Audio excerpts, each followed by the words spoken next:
Assalamualaikum teman-teman, selamat berjumpa lagi dengan saya Abdurrahman dan masih tetap di channel Abdurrahman ya.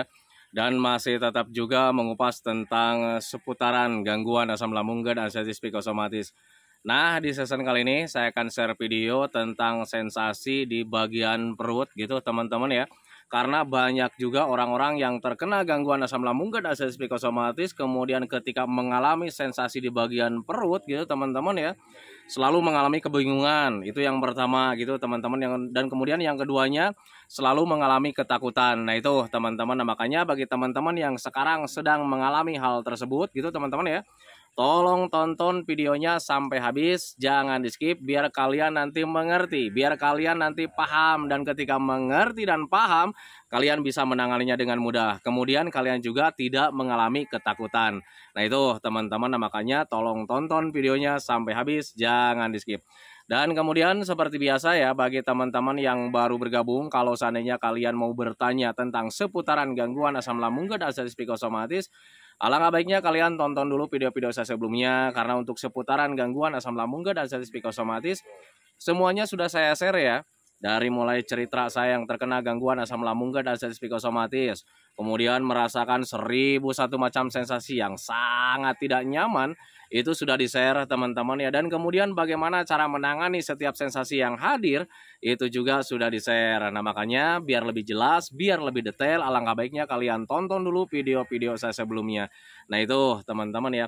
Dan kemudian bagi teman-teman yang baru bergabung juga, seperti biasa juga, kalau seandainya kalian belum subscribe channelnya, mohon videonya itu di subscribe dulu, karena untuk subscribe itu tidak memerlukan biaya, tidak memerlukan pendaftaran. Jadi subscribe itu adalah hal yang sangat mudah sekali bagi teman-teman lakukan ya. Jadi teman-teman itu cukup memijit saja tulisan subscribe, biar kenapa? Jujur ya, biar videonya itu cepat berkembang dengan baik. Dan kalau seandainya videonya itu berkembang dengan baik, sudah barang tentu itu akan menambah semangat tersendiri buat saya untuk terus nge-share tentang seputaran gangguan asam lambung dan anestesi psikosomatis ini terhadap kalian. Kemudian yang lebih penting dan yang lebih utamanya, tekan juga tombol lonceng sama tombol like-nya ya, biar kalian itu dapat notifikasi atau pemberitahuan video saya yang terbaru. Karena saya itu akan terus nge-share tentang seputaran gangguan asam lambung dan anestesi psikosomatis ini terhadap kalian, dengan tujuan semoga saja videonya itu menjadi wasilah atau jalan keluar bagi kalian yang sedang mengalami gangguan asam lambung dan anestesi psikosomatis hingga membaik ya, apalagi sampai sembuh total. Amin ya robbal alamin. Ya minimal hanya memberikan motivasi saja, atau lebih minimalnya lagi hanya sekedar menemani kalian yang sekarang sedang merasakan ABCD-nya dari gangguan asam lambung dan anestesi psikosomatis. Nah itu teman-teman ya. Nah, kembali lagi ke topik utama teman-teman ya. Untuk orang-orang yang terkena gangguan asam lambung dan anestesi psikosomatis, banyak sekali mengalami sensasi teman-teman ya, dari ujung rambut sampai ujung kaki. Kita selalu merasakan banyak sekali sensasinya. Nah itu teman-teman, dan untuk sensasi itu semuanya serba kita takutkan teman-teman ya. Contoh kecil, kalau seandainya rambutnya agak rontok sedikit gara-gara sedang terkena gangguan asam lambung gitu teman-teman ya, akhirnya kita kepikiran. Kemudian selebihnya kalau misalkan pikirannya itu terlalu melebar luas gitu teman-teman ya, selalu dikait-kaitkan dengan kematian. Wah ini jangan-jangan perlahan-lahan nih anggota tubuh kita itu sudah meninggalkan sedikit-sedikit. Itu pertanda gua bakalan cepet meninggal. Nah itu teman-teman, itu pengalaman saya dulu saat terkena gangguan asam lambung dan anestesi psikosomatis. Jadi untuk setiap sensasi dari gangguan asam lambung dan anestesi psikosomatis itu ketika hadir, apapun itu jenisnya, apapun itu kejadiannya teman-teman ya, selalu saja kita takutkan. Nah itu teman-teman, padahal kalau seandainya kita memahami, kemudian kitanya bisa berpikir dengan wajar gitu teman-teman ya, semua gangguan asam lambung dan anestesi psikosomatis itu termasuk dengan sensasi-sensasinya itu sebetulnya tidak berbahaya teman-teman ya, termasuk di sensasi di bagian perut. Nah itu teman-teman ya, tetapi dulu saya juga sama dengan kalian lah. Jadi saat terkena gangguan asam lambung dan anestesi psikosomatis, ada sensasi di bagian perut itu, kemudian ada rasa tidak nyaman ya, sangat tidak menyenangkan sekali teman-teman ya. Kadang selalu berpikirnya itu ke arah jauh, wah ini kenapa nih perut gua begini nih. Wah ini jangan-jangan penyakit yang berbahaya. Padahal ketika dicek ke dokter, itu kita baik-baik saja, cuman asam lambung, cuman GERD, cuman dispepsia, cuman gastritis dan sebagainya tentang seputaran pencernaan. Nah itu teman-teman, nah, makanya bagi teman-teman yang sekarang sedang terkena gangguan asam lambung, GERD, artritis psikosomatis, kemudian kalian mengalami sensasi di bagian perut gitu teman-teman ya, yang harus kalian lakukan itu adalah coba menenangkan diri saja teman-teman, kemudian meyakinkan dalam pikiran kalian bahwa untuk sensasi dari gangguan asam lambung dan artritis psikosomatis itu tidak berbahaya teman-teman ya. Nah itu, jadi ketika kita selalu meyakinkan bahwa ini tidak berbahaya, bahwa ini tidak berbahaya, akhirnya nanti kita mempunyai ketenangan tersendiri dan memang sebetulnya tidak berbahaya teman-teman ya. Mari kita telaah gitu teman-teman ya, mari kita flashback kejadian dulu saya saat terkena gangguan asam lambung dan artritis psikosomatis. Di bagian perut itu atau di bagian pencernaan itu banyak sekali sensasinya teman-teman ya. Perutnya terasa kembung, iya gitu teman-teman, kemudian turun ke bawah gitu teman-teman ya, di bagian usus kadang itu suka suka agak kembung gitu teman-teman ya, dan kalau dipegang itu terasa sakit teman-teman ya, dan untuk sakitnya itu kadang suka pindah-pindah, mungkin bulan ini gitu teman-teman ya, di sebelah kanan, mungkin setelah membaik jarak 2 minggu kemudian ada lagi kembungnya gitu, terasa sakitnya itu di sebelah kiri. Nah itu teman-teman ya, perlu kalian ketahui teman-teman ya, saat terkena gangguan asam lambung dan artritis psikosomatis, kita itu paling lebih dominan, kita itu kebanyakan gas teman-teman ya. Gasnya itu dari mana? Dari asam lambung tidak normal. Nah itu teman-teman, kalau seandainya lambungnya itu yang banyak gasnya itu di bagian lambung gitu teman-teman ya, itu pasti akan terasa sakitnya itu bagian atas teman-teman ya. Di bawah ulu hati itu ada lambung, dan ketika lambungnya banyak gasnya ya pasti kembungnya itu di bagian lambung teman-teman ya. Dan kalau seandainya kelebihan, kalau seandainya dipegang itu agak keras teman-teman ya, dan kalau seandainya lama-lama parah-parahnya gitu mungkin teman-teman ya, nanti ulu hati terasa sakit. Itu saya dulu gitu teman-teman ya, ulu hati terasa sakit itu ya karena esofagusnya sedang terganggu. Nah itu teman-teman, dan kemudian ketika turun ke bawah ke bagian usus gitu teman-teman ya, kadang suka kayak macam ada yang keras gitu ya di bagian kiri, di bagian kanan gitu teman-teman, dan kalau seandainya dipegang itu terasa sakit gitu teman-teman. Dan dulu parnonya saya gitu teman-teman ya, saya dulu menganggap bahwa itu adalah penyakit yang berbahaya teman-teman. Akhirnya saya pergi lagi ke dokter, kemudian ketika sama dokter itu dijelaskan, ini Bapak tidak apa-apa, normal-normal saja katanya seperti itu. Alangkah baiknya Bapak di USG saja gitu teman-teman, dan akhirnya saya lakukan itu. Kemudian ketika di USG itu ya tidak ada apa-apa teman-teman ya, tetapi sialnya nih untuk orang-orang yang terkena gangguan asam lambung dan artritis psikosomatis, ketika dijelaskan sama dokter itu tidak apa-apa, cuman lambung, cuman GERD, cuman gastritis, misalkan cuman dispepsia gitu teman-teman ya, tetap saja pikiran itu masih masih mengalami ketakutan teman-teman, dan kadang selalu mengalami tidak percaya sama dokter teman-teman. Wah ini jangan-jangan dokternya nih jelek nih, akhirnya pindah lagi rumah sakit, di rumah sakit yang lain juga sama gitu ya, alasannya seperti itu teman-teman ya, ini Bapak sehat-sehat saja, tidak ada apa-apa, ini cuman kelebihan gas saja. Akhirnya tetap di situ, dan ketika sering bulak-balik ke rumah sakit, gonta-ganti dokter teman-teman ya, kadang kebingungan suka hadir ya. Ini kenapa kan seperti itu teman-teman ya. Tetapi ketika saya rasakan gitu teman-teman, ternyata itu memang betul ya kelebihan gas. Nah makanya ketika kalian mendapatkan keterangan dari dokter, kalian harus percaya sama dokter teman-teman ya. Dokter itu ahlinya. Kita itu orang yang terkena anxiety disorder, terkena kecemasan berlebih teman-teman ya, biasanya itu paling bisanya itu cuman mengira-ngira teman-teman ya. Wah ini jangan-jangan penyakit yang berbahaya nih. Padahal tidak teman-teman ya. Nah itu dulu juga samalah, ketika saya mengalami perut di bagian kiri, di bagian kanan itu terasa sakit gitu teman-teman ya, itu memang kelebihan gas gitu teman-teman. Dan ketika saya mencoba nanganin gitu teman-teman, akhirnya ya hal yang selanjutnya terjadi itu banyak kentut teman-teman ya. Itu pengalaman saya dulu saat terkena gangguan asam lambung dan artritis psikosomatis. Nah dulu saya membayangkannya seperti ini teman-teman ya, usus itu kayak macam seperti misalkan selang ya, atau misalkan selangnya itu terbuat dari balon misalnya gitu teman-teman ya. Dan bayangkan saja ketika banyak gasnya itu pasti akan mengembung teman-teman ya, dan kalau misalnya dipegang itu ya pasti mengeras. Nah itu dulu saya berpikir wajarnya memang ke situ teman-teman, dan akhirnya bisa berpikir wajar juga gimana caranya nih supaya gasnya itu keluar gitu teman-teman. Nah akhirnya yang saya lakukan itu cukup sering minum saja teman-teman ya, sering minum minimal 8 gelas dalam sehari, jangan sampai kurang, dan itu harus air hangat teman-teman ya. Dan kemudian saya juga sering dibantu pakai botol yang diisi air panas gitu teman-teman, kemudian ditaruh di bagian yang sakitnya teman-teman, dan itu efeknya cukup lumayan membantu ya. Besoknya itu pasti ada kentut kayak macam bom ya. Nah itu teman-teman ya besar sekali teman-teman ya. Dan ketika kentutnya hadir gitu teman-teman, alhamdulillah itu sakitnya itu agak berkurang gitu teman-teman ya. Tetapi sialnya kejadian itu sering terjadi teman-teman ya. Selama asam lambungnya belum normal, kejadian itu sering terjadi teman-teman, dan akhirnya ketika sering terjadi nih, hari ini kita tanganin, hari ini misalkan nyaman, besoknya terjadi lagi gitu teman-teman, itu membuat kita bingung teman-teman. Nah makanya untuk orang-orang yang terkena gangguan asam lambung dan psikosomatis, ketika mempunyai sensasi seperti itu, sering hadir bulak-balik seperti itu, kalian jangan bingung teman-teman ya. Selama asam lambung kalian belum normal teman-teman ya, kembung-kembung seperti itu akan sering hadir teman-teman ya. Entah itu kembungnya di bagian usus, entah itu kembungnya di bagian lambung teman-teman ya, itu pasti bakalan hadir. Nah itu teman-teman, nah makanya saya selalu bilang sama orang-orang yang terkena gangguan asam lambung dan psikosomatis, orangnya itu harus penuh sabar teman-teman ya, karena ketika kita tidak sabar nanti kitanya itu malah apa ya, malah emosi teman-teman ya. Ini perut gua kenapa lagi nih, kemarin membaik sekarang jadi lagi, marah di situ teman-teman ya. Dan akhirnya ketika marah kita uring-uringan, akhirnya emosi kita nggak stabil lagi. Nah itu teman-teman, makanya untuk orang-orang yang terkena gangguan asam lambung dan psikosomatis harus bisa mempunyai apa ya, mempunyai rasa sabar teman-teman. Ketika kita sudah memahami, oh ternyata itu cuman kelebihan gas gitu teman-teman ya, kalian juga harus bisa mempunyai rasa sabar teman-teman ya, karena selama asam lambung kalian belum normal teman-teman ya, kembung-kembung kayak macam begitu bakalan sering hadir.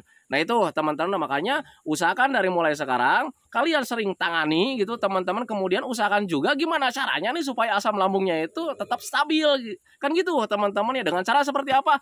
Nah balik lagi ke 3P-nya teman-teman ya, pola makannya tetap dijaga, dari mulai jenis makanannya harus dijaga teman-teman ya. Jadi jangan sampai kalian itu mengkonsumsi makanan-makanan yang bisa mengandung gasnya.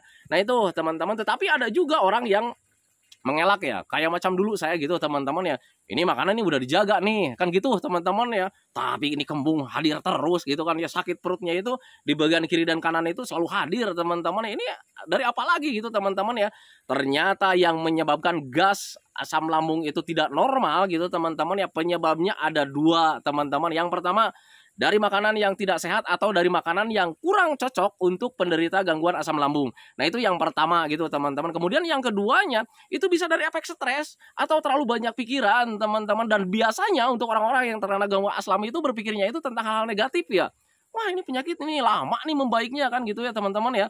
Wah ini jangan-jangan penyakit yang berbahaya. Nah itu tanpa disadari itu menjadi stres teman-teman. Dan ketika stres asam lambung kita itu menjadi nggak normal kembali. Dan akhirnya gasnya hadir lagi. Nah itu teman-teman, makanya usahakan ketika orang-orang terkena gangguan asam lambung dan psikosomatis, ketika ingin menangani gasnya gitu teman-teman ya, usahakan yang pertama itu kalian jaga jenis makanannya, penyebabnya karena itu gitu teman-teman. Kemudian penyebab yang keduanya juga harus dijaga, kayak macam stres atau terlalu banyak pikiran. Nah itu teman-teman, nah, makanya di video-video yang terdahulu sampai sekarang itu saya selalu menghimbau sama teman-teman itu, usahakan untuk sensasi dari gangguan asam lambung dan psikosomatis itu kalian harus belajar masa bodoh teman-teman ya, karena itu tidak berbahaya. Kenapa saya katakan tidak berbahaya? Karena orang lain juga mengalaminya teman-teman ya. Kalian kalau misalkan tidak percaya, tanya anggota keluarga kalian. Apakah anggota kalian pernah mengalami sakit di bagian perut, kembung-kembung seperti itu? Kalau misalnya dipegang suka sakit gitu teman-teman, dan besoknya suka kentut juga, tanya anggota keluarga kalian. Anggota kalian juga sering mengalami seperti itu teman-teman. Tetapi kenapa kita yang terkena gangguan asam lambung dan psikosomatis ketika mempunyai hal biasa itu selalu mengalami ketakutan? Ingat, kita itu ada psikis yang terganggu, ada mental yang terganggu di situ. Sehingga ketika kita ada perut nggak nyaman gitu teman-teman, kita ketakutan. Bahkan selalu apa ya, selalu memperhatikan fisik kita teman-teman ya. Kita tengok perutnya, kok perut gua beda ya bentuknya ya. Nah itu teman-teman kayak yang dialami sama Mas Andi itu. Nah itu teman-teman ya, Mas Andi juga sama gitu. Ya Mas Andi ya, dia ogah tuh padahal ada di depan saya mau diajak ngobrol tadinya, cuman dianya nanti Pak lagi nggak nyaman katanya. Nah itu teman-teman ya, semua orang juga mengalami seperti itu teman-teman ya, ketika ada anxiety disorder. Jadi jangankan kalian, termasuk saya dulu gitu teman-teman. Jadi ketika ada kembung di bagian perut bagian bawah gitu teman-teman, entah itu di kiri atau di kanan, kadang kita selalu kepikiran tentang penyakit yang berbahaya, ada apa lagi ini gitu teman-teman, sehingga pikiran kita itu disibukkan dengan selalu memperhatikan fisik kita teman-teman ya. wah perut gua beda nih bentuknya, kan kayak macam begitu teman-teman ya. Nah itu tanpa disadari di situ menjadi stres tersendiri teman-teman, dan akhirnya asam lambungnya itu nggak normal-normal teman-teman ya. Nah itu, nah makanya usahakan ketika kalian ingin menjaga hal tersebut gitu teman-teman ya, tangani saja penyebabnya, dan penyebabnya tadi sudah saya katakan ada dua penyebab gitu teman-teman ya. Jadi itu karena memang gas yang berlebih, masih berlebih teman-teman ya. Kemudian penyebabnya itu ada dua. Yang pertama, kalau seandainya bukan dari makanan yang kurang cocok gitu teman-teman ya, itu bisa dari efek stres atau terlalu banyak pikiran teman-teman. Nah makanya usahakan dari mulai sekarang itu jaga jenis makanannya. Ketika sudah dijaga jenis makanannya, kalian juga harus menjaga pola pikirnya teman-teman ya. Usahakan dari mulai sekarang itu jangan terlalu berpikir tentang ke arah penyakit teman-teman ya. Karena untuk gangguan asam lambung dan asam psikosomatis itu kan kita tahu sendiri tidak berbahaya teman-teman ya, hanya mengganggu saja, mengganggu terhadap kualitas hidup kita itu menjadi kurang produktif teman-teman ya. Mau ngapa-ngapain kita serba terganggu dengan sensasi yang hadir. Nah itu teman-teman, makanya usahakan dari mulai sekarang itu selalu melakukan hobi-hobi yang menyenangkan, selalu melakukan aktivitas-aktivitas yang menyenangkan. Apapun yang membuat kita senang, apapun yang membuat kita lupa dengan yang namanya penyakit gitu teman-teman ya, lakukan saja. Nah itu teman-teman ya. Tapi Pak, saya takutnya ini berbahaya, takutnya ini membuat menjadi mati. Sampai detik ini kalian kalau seandainya masih nonton video Abdul Rohman gitu teman-teman ya, kalian belum mati-mati, sadari saja itu. Ternyata gangguan asam lambung dan asam psikosomatis itu tidak menyebabkan kematian. Nah itu teman-teman, makanya pahami saja ke sana.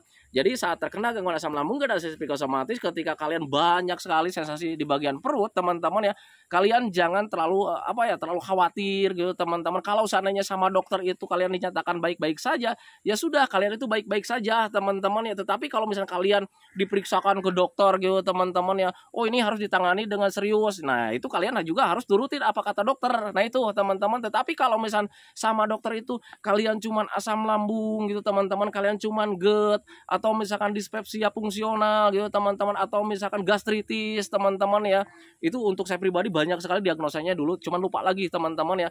Dan semuanya itu tentang seputaran pencernaan. Nah itu tidak berbahaya teman-teman ya, harus tenang gitu teman-teman. Tetapi sialnya untuk mencari ketenangan itu sulit sekali ya teman-teman ya, karena jujur ya dulu juga saya waktu mulai memahami bahwa gangguan asam lambung dan asam psikosomatis itu tidak berbahaya, tetapi sialnya ketika sensasi hadir pasti cemas gitu teman-teman ya, ketakutan pasti, dan itu merupakan hal wajar sebetulnya gitu teman-teman ya, karena kita orang yang terkena anxiety disorder itu sifat sensitifnya itu terlalu besar. Jadi ketika kita mendapatkan sensasi sedikit saja, kita itu tidak bisa menerima teman-teman ya, karena ketakutannya masih besar, takutnya ini menjadi hal yang berbahaya padahal tidak. Nah itu teman-teman, makanya pahami saja ke sana. Untuk sensasi di bagian perut untuk saya pribadi banyak sekali teman-teman ya, dari mulai ulu hati gitu teman-teman ya, terasa sakit dulu itu karena esofagusnya itu mulai membengkak dulu itu ya. Nah kemudian di bagian lambungnya sering kembung seperti itu teman-teman, dan kemudian sering bunyi kerucukan juga gitu teman-teman ya. Kemudian ketika sering kembung ya kadang tidak nyaman gitu ya, mau duduk nggak nyaman, berdiri nggak nyaman, jalan-jalan nggak nyaman teman-teman. Kemudian ketika turun ke bawah gitu teman-teman ya, di bawah lambung itu ya ada usus gitu teman-teman ya. Nah kadang ketika kembung-kembung di usus juga membuat kita tidak nyaman gitu teman-teman, padahal itu cuma rasa tidak nyaman saja teman-teman ya. Dan dulu juga orang lain juga sebetulnya banyak mengalami hal seperti itu teman-teman ya. Makanya pahami saja ke sana. Jadi jangan pernah ketakutan, tangani sajalah. Untuk perut rasa melilit saya pernah juga gitu teman-teman ya, perutnya itu terasa melilit sangat hebat dulu itu sampai cemas dulu itu teman-teman, dan akhirnya sering mengganggu keluarga gitu teman-teman. Ketika ada perut terasa melilit, kadang melitnya itu juga agak lama gitu, ini udah 1 jam nih belum beres-beres saya bilang gitu teman-teman ya. Akhirnya saya sering ganggu keluarga, ayo dong ke rumah sakit, ayo dong ke rumah sakit. Dan ketika di rumah sakit itu ya cuma dikatakan asam lambung saja sih sebetulnya teman-teman ya. Bapak nggak apa-apa, cuma asam lambung katanya seperti itu. Tapi itu kadang ya dulu di awal-awal ya, saya merasa marah sama dokter. Ini dokter bilang nggak apa-apa, tapi sakitnya subhanallah ya. Jadi dokter enak bener nih ngomongnya. Kadang dulu saya seperti itu. Tetapi itu sebetulnya kata dokter itu memang betul gitu teman-teman ya. Itu sebetulnya tidak apa-apa. Tetapi kalau misalnya rasanya sangat tidak nyaman, ya namanya juga gangguan teman-teman ya. Nggak ada yang namanya gangguan itu rasanya nikmat teman-teman. Oh Pak, saya sedang asam lambung nih, saya nikmat nih. Nggak ada teman-teman ya, pengalaman saya nggak ada seperti itu teman-teman ya. Semua sensasi dari gangguan asam lambung dan asam psikosomatis, apalagi di bagian pencernaan itu ya nggak nyaman teman-teman ya. Kadang ketika sudah memahami juga ini tidak bahaya, ini harus tenang, tapi tetap aja gitu teman-teman. Tetapi perlu kalian ketahui teman-teman ya, Ketika saat terkena gangguan asam lambung dan sensitif psikosomatis, sensasinya itu sangat banyak sekali teman-teman ya, dan itu semuanya tidak berbahaya. Nah makanya bagi teman-teman yang sekarang sedang terkena gangguan asam lambung dan sensitif psikosomatis, harus sering selalu menanamkan dalam pikiran kita itu bahwa kita itu bakalan baik-baik saja teman-teman ya, karena memang pada dasarnya kalian itu bakalan baik-baik saja teman-teman ya, kalian itu bakalan sehat karena jujur ya, untuk asam lambung dan sensitif psikosomatis itu tidak berbahaya sama sekali. Nah itu teman-teman, makanya kalian jangan mengalami ketakutan teman-teman. Ketika kalian sensasi hadir, kalian jangan usahakan jangan pernah berpikir terlalu jauh ya. Wah, jangan-jangan nih gue mendekati kematian nih, sensasinya begini nih, nggak nyaman nih. Jangan seperti itu teman-teman, nanti malah akan menimbulkan kecemasannya itu tambah berlebih teman-teman ya. Dan ketika tambah berlebih, ya sudah pasti ya, kita itu masuk UGD lagi gitu teman-teman ya. Itu dulu saya gitu teman-teman. Nah, makanya pahami saja ke sana. Jadi selalu menanamkan dalam pikiran kita itu bahwa kita itu bakalan baik-baik saja karena memang pada dasarnya baik-baik saja. Nah itu teman-teman ya. Dan kemudian bagaimana nih cara menangani untuk perut? Usahakan gitu teman-teman ya, apapun yang terjadi gitu teman-teman ya, usahakan makan jangan ditinggalkan, jangan telat makan. Kemudian ketika masih ada sensasi perutnya gitu teman-teman, usahakan jaga jenis makanannya. Kemudian yang lebih penting itu tetap sering minum minimal 8 gelas dalam sehari, jangan sampai kurang. Nah itu teman-teman, kadang untuk orang-orang yang terkena gangguan asam lambung dan sensitif psikosomatis itu sudah dikasih tahu minumnya harus minimal 8 gelas dalam sehari, harus minimal 8 gelas dalam sehari. Kadang tidak juga dilakukan teman-teman, dan ketika sering mengeluh, Pak saya sekarang mengalami ini, Pak saya sekarang sedang mengalami itu, makanannya udah dijaga, minumnya udah dijaga belum? Kadang tidak. Nah itu teman-teman, belum Pak, saya masih malas-malas. Nah itu teman-teman, nah makanya jangan salahkan ketika sensasi itu terus hadir teman-teman ya. Untuk gangguan asam lambung dan sensitif psikosomatis itu, membaiknya kita itu butuh konsisten teman-teman ya, semuanya butuh konsisten.